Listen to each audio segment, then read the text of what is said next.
আজকের থালাতে প্রত্যেকটা রেসিপি আলাদাভাবে খাওয়া যায় এক থালা ভাত, আর প্রত্যেকের জায়গায় প্রত্যেকে রাজা। আজকের কেন বলছি সেটা আপনারা দেখলেই বুঝতে পারবেন। প্রথমে নিয়ে নিচ্ছি পেঁয়াজ।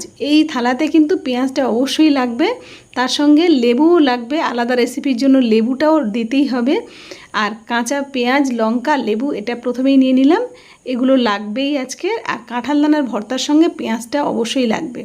আর তার সঙ্গে বেগুন ভাজা আছে। ডাল করব ভেবেছিলাম, কিন্তু আর এগুলোর পরে আর ডাল চলে না, তাই ডালটা আর করলাম না, সেই জন্য বেগুন ভাজা নিয়ে নিলাম।